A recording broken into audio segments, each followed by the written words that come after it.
Hello guys, welcome to the official YouTube channel of Gupta coaching centre.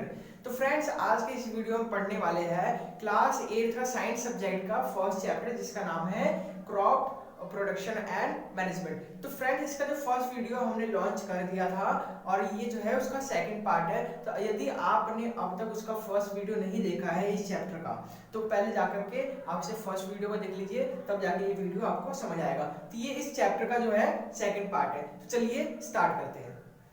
तो अब तक जो हम पढ़ चुके हैं उसके अगला हम पढ़ने जा रहे हैं basic practices of crop production.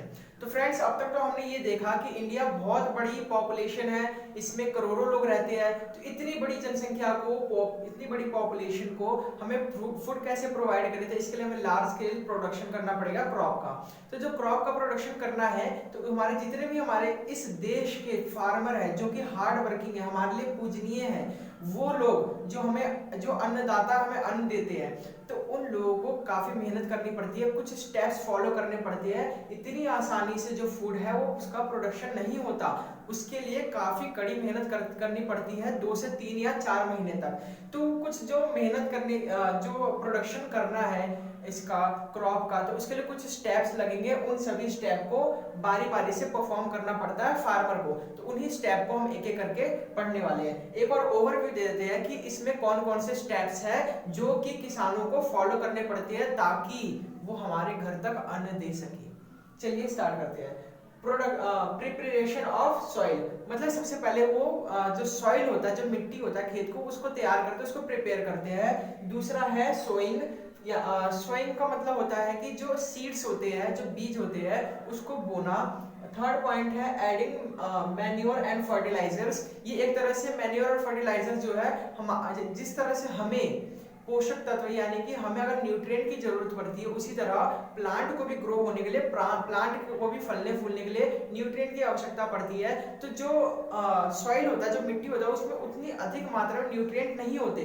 तो उस न्यूट्रिएंट को फुलफिल करने के लिए हमें इन दोनों का मिक्स करना पड़ता है। बाकी अगला पॉइंट है इरिगेशन। इरिगेशन मीन्स जो हमारा क्रॉप है उसको सही समय पर जो है उसको वाटर देना, क्योंकि कोई भी न्यूट्रिएंट है, अब जब तक वाटर में नहीं मिलेगा तब तक वो न्यूट्रिएंट हमारे बॉडी के लिए काम नहीं आ सकता। ठीक उसी तरह जो पौधे होते हैं, जो प्लांट होती है, उनके पूरे शरीर में जड़ यानी रूट से लेकर के ऊपर तक पूरा वाटर के जरिए ही सारे न्यूट्रिएंट या फिर जितने भी मिनरल्स होते हैं सॉइल के अंदर पहुंचाने का काम करते हैं। इसलिए इरिगेशन यानी कि पानी देना तो बहुत जरूरी है। हमारे पास फिफ्थ पॉइंट है प्रोटेक्शन फ्रॉम वीड्स। अब ये वीड्स क्या होता है? वीड्स वो प्लांट होते हैं, वे पौधे होते हैं जिन पर किसान मेहनत नहीं करते, वो अपने आप उग जाते हैं और उनको हटाना जरूरी है, क्योंकि अगर उनको हम नहीं हटाएंगे तो जितने भी मिट्टी में न्यूट्रिएंट है उनको ये सब ऑब्जर्व कर लेंगे। तो जो हमारा मेन क्रॉप है, जिसको हम उगा रहे हैं, जिनको हम ग्रो कर रहे हैं, तो उसके लिए तो कोई न्यूट्रिएंट बचेगा ही नहीं, तो वो कैसे ग्रो होगा? तो इसलिए उसको हटाना जरूरी है। फिर उसके बाद 6 पॉइंट हमारे पास आता है हार्वेस्टिंग। हार्वेस्टिंग यानी कि हमने मेहनत किया, फल आ गया, यानी कि पूरी तरह से क्रॉप तैयार हो गया, बात आई उसको काटने की। अब उसे काटेंगे, तो काटने को ही कहते हैं हार्वेस्टिंग। इसमें ट्रेडिशनल वे भी है काटने के, जिसे हाथ से काटा जाता है, कुछ इक्विपमेंट का यूज करके, बाकी जो हमारे पास एडवांस टेक्नोलॉजी की मशीनें हैं उसके जरिए भी काफी अच्छे से इसको काटा जा सकता है। और जो लास्ट है वो है स्टोरेज। स्टोरेज यानी कि इसके अंदर जो हमने प्रोडक्शन किया है, क्रॉप प्रोडक्शन किया है, तो उन सभी अनाज को, उन सभी फूड को कहीं पे अच्छी तरह से स्टोर करना। तो ये पूरा ओवरव्यू है, इसको चलिए एक एक करके समझते हैं। सबसे पहला है preparation of soil. Preparation of soil यानी कि मिट्टी को तैयार करना।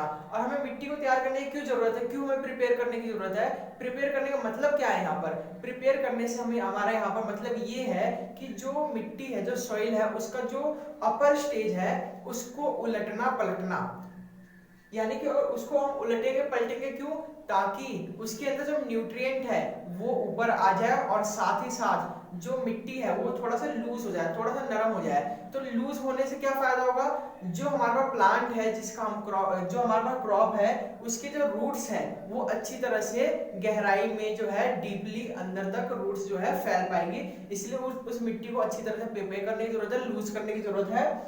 उसके बाद इसको लूज करने के लिए हमें क्या क्या जो मिट्टी है जो प्रिपेयर करते हैं सॉइल, इसके लिए हम क्या क्या तरीके अपना सकते हैं। एक तो हो गया प्लफ से कर सकते हैं, एक हो गया कल्टीवेटर। ये दो हमारे पास तरीके हैं। प्लफ जो है हमारे पास ट्रेडिशनल वे है, यानी कि हमारे पूर्वज हमारे पुराने जमाने से जो प्रथा चलती आ रही है उसके अनुसार जो प्लफ होता है, एक हमारे पास इक्विपमेंट है जिसका इस्तेमाल करके हम कुछ इस्तेमाल करके काफी आसानी काफी मेहनत के साथ हम जो है ये कर सकते हैं, मिट्टी को तैयार कर सकते हैं। बाकी सेकंड तरीका हमारे पास है कल्टीवेटर। कल्टीवेटर एक मशीन आधुनिक है, यानी कि एक टेक्नोलॉजी है जिसको हम ट्रैक्टर के साथ जोड़ देते हैं और काफी अच्छे से हम मिट्टी को तैयार कर सकते हैं। फिर उसका सेकंड पॉइंट हमारे पास सोइंग। सोइंग यानी कि जो हमारे पास सीड्स है उसको बोना, ताकि हम सबसे इंपॉर्टेंट पॉइंट तो ये है सोइंग। तो इसके करने के दो तरीके, एक तो ट्रेडिशनल है और एक है हमारे पास एडवांस टेक्नोलॉजी। तो फिर हमारे पास ट्रेडिशनल है वो फनल शेप का जो होता है पाइप होता है, उसके अंदर 2 या 3 दाने डाले जाते हैं सीड्स के और काफी गहराई में वो जाकर के मिट्टी के साथ अंदर चले जाते हैं। और दूसरा तरीका क्या है हमारे पास, सीड ड्रिल। सीड ड्रिल हमारे पास क्या है, लेटेस्ट टेक्नोलॉजी है जिसका इस्तेमाल हम करते हैं। इससे समय की बचत होगी, टाइम का वेस्टेज नहीं होता, पैसे का भी वेस्टेज नहीं होता और मेहनत का भी, श्रम का यानी कि हार्ड वर्किंग भी नहीं करनी पड़ती इसमें। एडिंग मैन्योर एंड फर्टिलाइजर्स हमारे पास नेक्स्ट पॉइंट है। अब ये क्या होते हैं, ये एक तरह से हमारे पास न्यूट्रिएंट होते हैं। जिस तरह से हमें ग्रो करने के लिए, हमारे बॉडी पार्ट्स को रिकवर करने के लिए न्यूट्रिएंट की जरूरत होती है, उसी तरह जो प्लांट है वो भी तो एक ऑर्गेनिज्म है, वो भी तो एक लिविंग थिंग है, तो उसको भी ग्रो करने के लिए जो है न्यूट्रिएंट की जरूरत पड़ती है। तो उस न्यूट्रिएंट को कहते हैं हम, एक तो ये आ गया हमारे पास मैन्योर एंड फर्टिलाइजर। लेकिन जो मैन्योर और फर्टिलाइजर दोनों में कुछ अंतर है। मैन्योर क्या होता है, जो हम नेचुरली इसको बनाते हैं, ये किससे बनता है, जो प्लांट होते हैं वो उनके डेड सेल्स होते हैं उससे बनाया जाता है। और दूसरा जो एनिमल के जो भी वेस्ट होते हैं उससे बनाया जाता है, कुछ समय के लिए खुले में छोड़ जाता है ताकि ये जो है मैन्योर बन सके।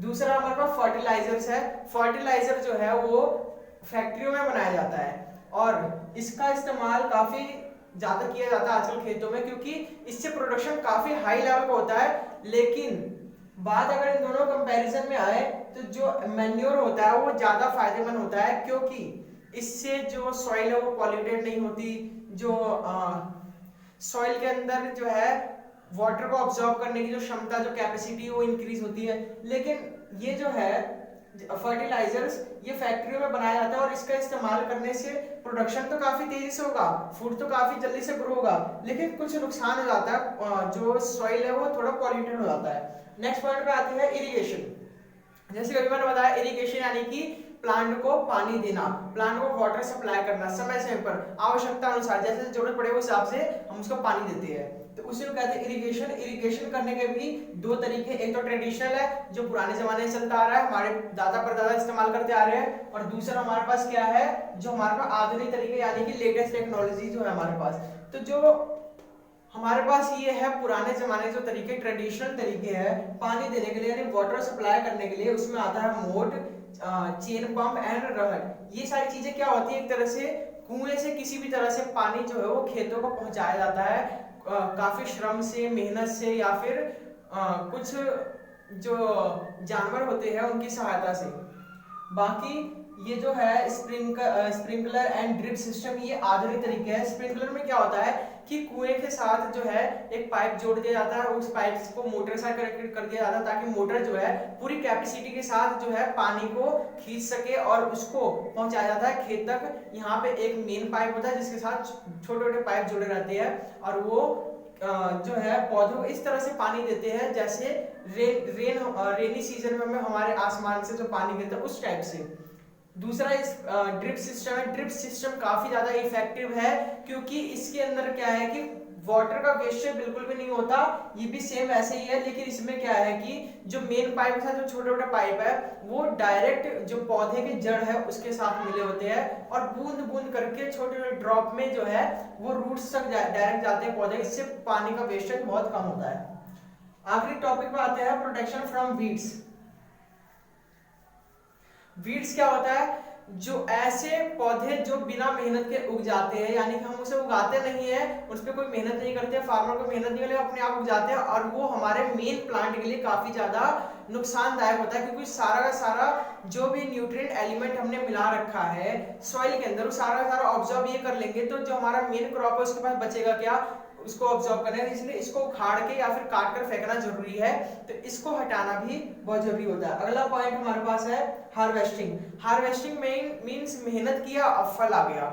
अब 2-3 महीने की मेहनत के बाद जब पूरा पूरा जो फसल है, जो हमारा क्रॉप है अच्छी तरह से उग चुका है, अब उसको काटने की बारी है, तो उसको काटने को ही कहते हैं हार्वेस्टिंग। हार्वेस्टिंग करने के लिए भी 2 तरीके हैं, एक तो ट्रेडिशनल तरीका जिसके अंदर हाथों से ही जड़ सहित काटा जाता है उसको, एक इक्विपमेंट का इस्तेमाल जिसका नाम है सिकल, और बाकी थ्रेसिंग कंबाइन, ये 2 आधुनिक मशीन है, यानी कि लेटेस्ट टेक्नोलॉजी की मशीन है जिसका इस्तेमाल करके काफी कम समय में इफेक्टिवली अच्छे से फसल को काट सकते हैं।